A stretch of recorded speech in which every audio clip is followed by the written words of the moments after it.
Boa noite. Esse ano, o professor Luiz Antônio Martinelli nos desafiou a produzir alguns podcasts para a matéria Hidrogeoquímica de Bacias Hidrográficas.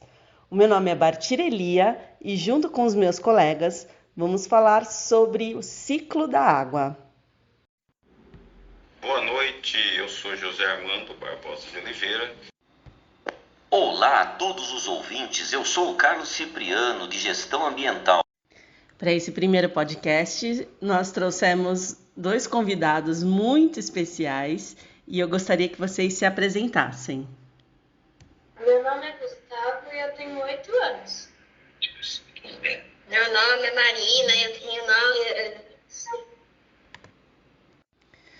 Gustavo e Marina, sejam muito bem-vindos e nós temos algumas perguntinhas para vocês, né, Carlos? Eu gostaria de perguntar para vocês como vocês acham que surgiu a água no nosso planeta? Quem responde primeiro? Pode ser você, então? Começa a Marina, vamos lá. A galáxia era úmida demais, ela não era toda seca assim.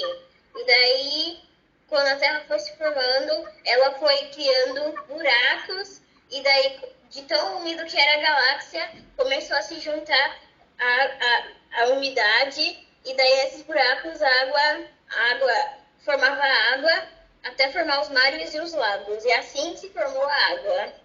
Joia! Guto? Eu acho que uma bola de gelo gigante caiu na água. Então, na Terra, né? Muito bom. Deixa eu fazer outra pergunta, então. Fazer mais uma pergunta. Vocês acham que a água é importante?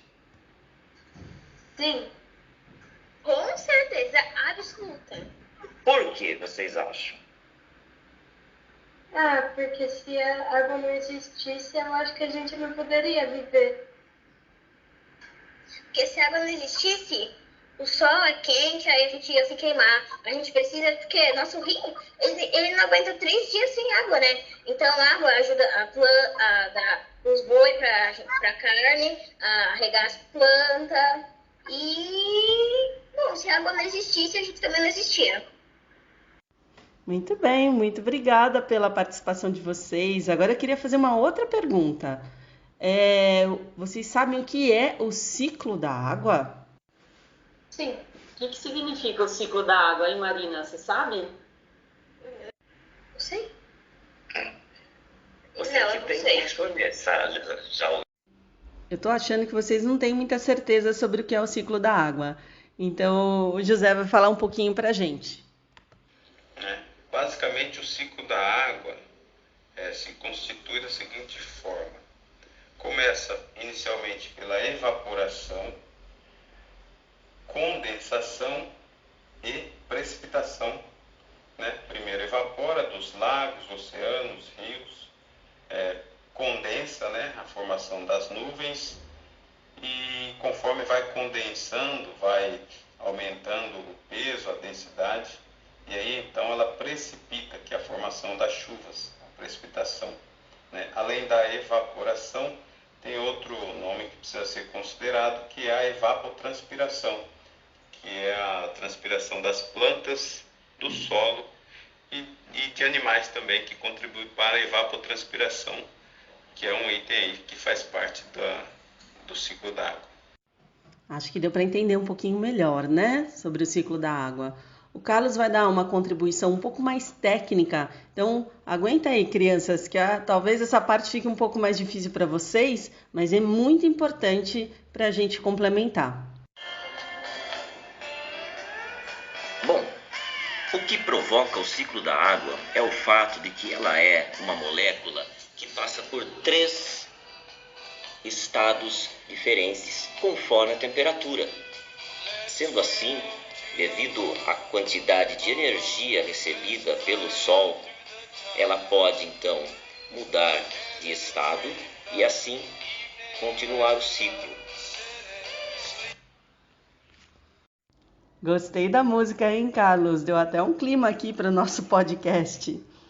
Bom, para encerrar essa parte do ciclo da água, eu queria retomar então essa importância da água que as crianças falaram, e realmente a água é importante para a vida também por causa da ciclose. Afinal de contas, as células do nosso corpo precisam de um meio líquido para funcionar.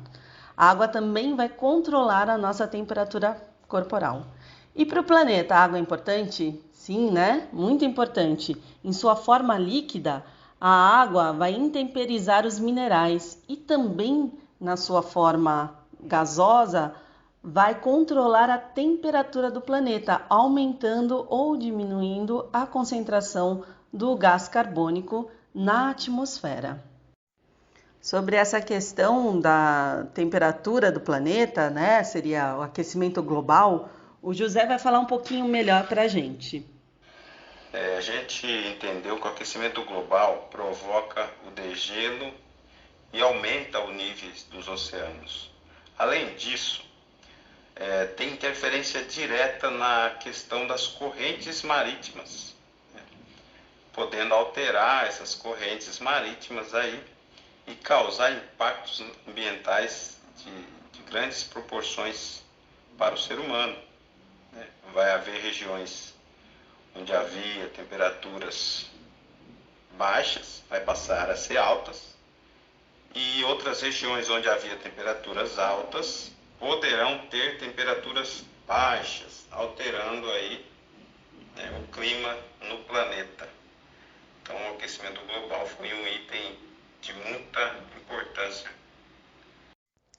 Então, para encerrar o nosso bate-papo, gostaria de falar para o Gustavo e para a Marina que a água é um bem finito, ou seja, não existe água nova. A água que está aqui no planeta, ela cicla, mas não existe uma fonte de água que se renove. E além disso, apenas 2,5% da água do planeta é água doce. O restante é água salgada.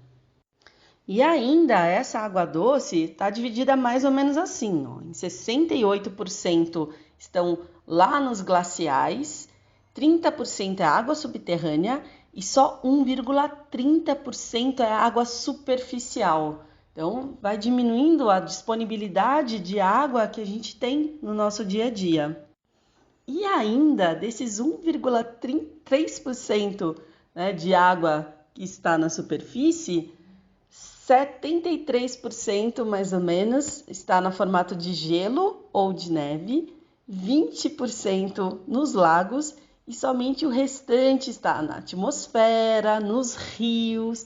Então é muito pouco. A gente precisa realmente preservar esse recurso que é tão importante para a nossa vida e para a vida do planeta. Muito boa noite, obrigada pela oportunidade e até o próximo!